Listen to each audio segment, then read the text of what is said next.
First of all, can you describe to me sort of an average mealtime sort of atmosphere and experience with Max, but also you can talk about your 6-year-old as well. Yeah, an average meal would be, I like to all sit down together, Yes.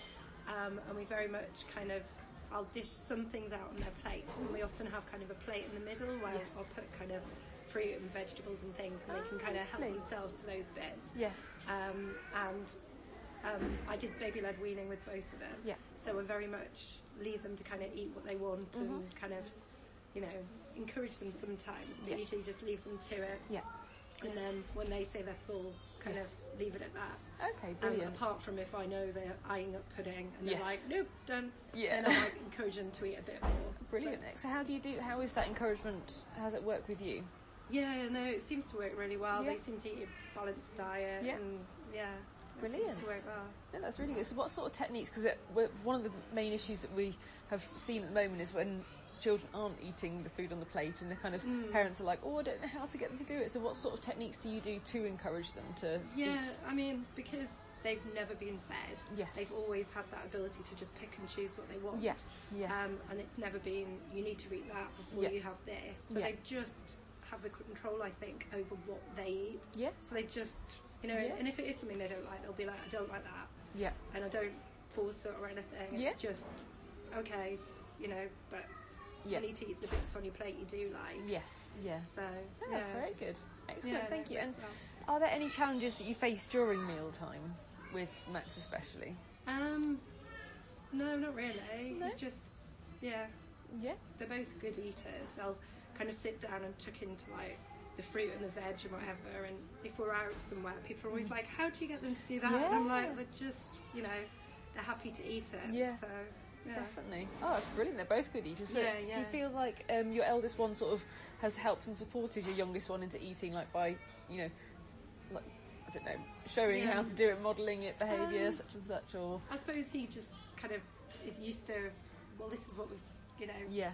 this is what I'm eating. And Yeah. I think because they've both never been forced to eat anything, Yeah. or it's never been, you're having this. Yes. It just kind of, with the baby-led weaning, it's all the kind of, exploring it. And Yes. if they eat Yeah. it, they eat it type thing. Oh, brilliant. And Yes. they just, Oh, wonderful. with it.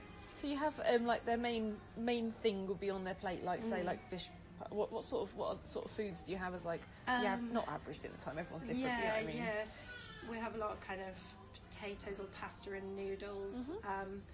I'm vegetarian, so I often kind of inadvertently will kind of do vegetarian. Or they do have a lot of, chicken nuggets and fish Yeah. fingers and pizza, Yeah. so it's kind of kid-friendly food anyway. Yes, yeah. But they will kind of tuck into other stuff. Yeah. Yeah. Oh, that's brilliant. That's really interesting. I literally haven't had that before, where Oh, you've had okay. like a main thing on a plate, and then there's the plate of Yeah, vegetables in the yeah. middle, and they just choose it. And they just kind of, Oh, and especially brilliant. if one of them's going for it, the other one's like, oh, I'll Yeah. have some of those as well. Well, if you're And having a carrot. Yeah. Oh, brilliant. That's really good. And how do you feel then if they haven't finished everything on their plate? If it's something I've spent like hours slaving away over, Yeah. but I might be a bit like, oh, Yeah. but usually they'll eat enough of it for me to be like, oh, that's fine. Yeah. Yeah. Okay, that's okay. And Yeah, yeah. definitely. And they very much as well, it's not a religious thing where we have our main and then we have pudding. Oh, so okay. sometimes they'll just eat that and then they'll be off. Yeah. Sort Yeah. of thing. Yeah. So they won't ask for pudding, but sometimes, we'll then have something else as well. Yes. It's more of a kind of treat thing if Yeah. they have whereas I've got like a nephew and he'll finish eating and be like, what's for pudding? What's for Yeah. pudding? And I'm like, oh, do I have pudding? Yeah. Or, oh, quick, here's a pineapple. Yeah. chop it up. And he's like, Make up pudding quick. yeah. Oh, brilliant. And it So- seems to work well for them. So That's yeah. really good. So how do you distinguish when you're having pudding to when you're not, or is it just when you feel like it with them? Yeah, just they will sometimes if they know there's like sweets in the cupboard or something. Yeah. Or this, that, the other. They'll Yeah. be like, oh, could I have that? Yeah. But then I think because they're just used to eating what they want, Yeah. and then especially Max, he's kind of like, Yeah.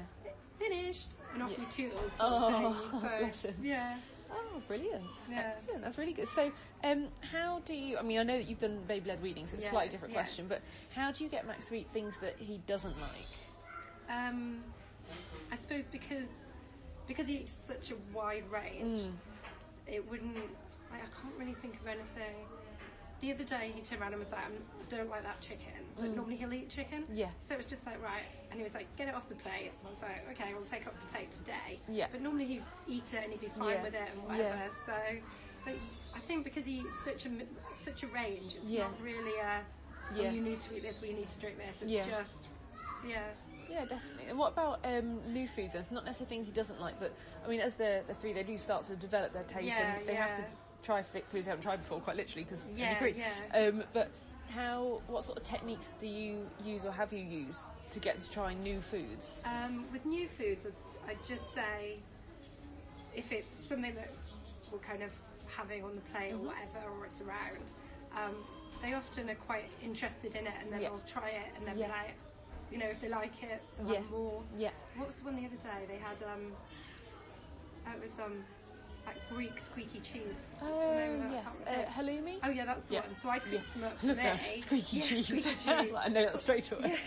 So I picked them up for me, and I was like, me and I think it was my sister, and they saw it and were like, oh, can we have some of that? Yeah. And then they just literally devoured it. I was like, amazing. oh, okay. So sometimes it's things that I wouldn't necessarily think they'd like as well. Yeah, So, yeah. Oh, brilliant. It's kind of remembering to give them the opportunities, I suppose, to try all the new foods. Yeah, definitely. Yeah. It's just being almost having it in the environment, isn't it? And getting them to try and taste things, and it not being such like, oh, what's that? That's new and weird and different.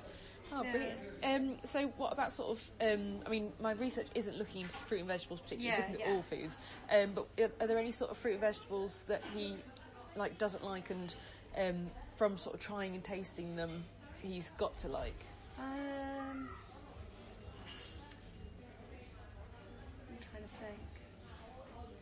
No, there's nothing really that I'd say he didn't like and then would like. I think he's always just kind of...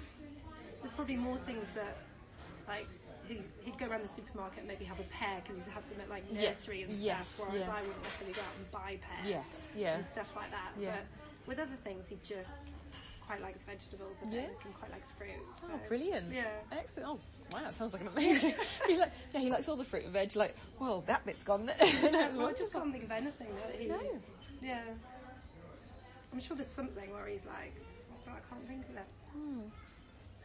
And he quite likes having cashew nuts and things. Yeah. And he'll kind of munch his way through those. But no, I can't think.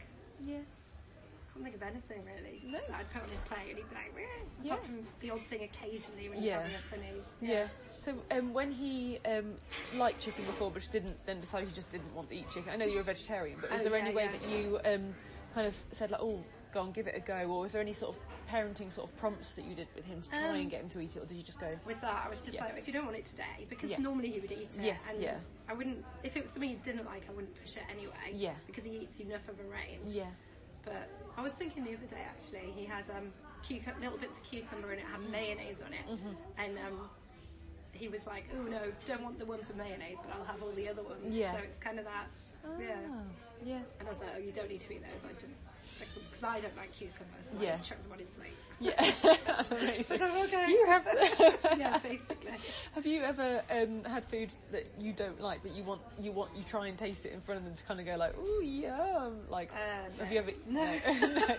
I don't think I can lie well enough for that. I'm like, It's so funny. One of my parents was saying like it was literally their first Christmas where their kid had sort of autonomy of their own eating, and they absolutely hated sprouts. I mean, I know that sprouts are meant to be like the be all end all, and they were eating them and they were like almost not gagging. But she was like, oh my goodness, disgusting. But she was there like, these are so tasty. And the kid was like, oh, can I try one? And she was like, I feel so bad because she knew that she didn't like them, but she wanted them to try it, so they had it at some point. But she was just saying to me like, I couldn't believe it. I couldn't face eating it, even if it was modelling behaviour. I couldn't face doing it. Oh, actually, I think it was when we were here once. It was beetroot. He didn't want the beetroot in his salad, but he's obviously tried it and thought, no, that's not for me. Yeah. So, he may in the future try it again and go, actually, I really like it. Yeah. So moving on a little bit into sort of how the day's going. So if you're having a good or a bad day, so let's start with a bad day first. If you're having a bad day and things aren't going to plan, would that affect how the sort of mealtime environment goes? Not really, because I suppose even if it's a bad morning and we get up late, say, they still need to have breakfast before they go to school. Yeah. So, yeah, I mean, breakfast is probably one of the less healthy meals in our house. where it's kind of a bit more kind of crumpets and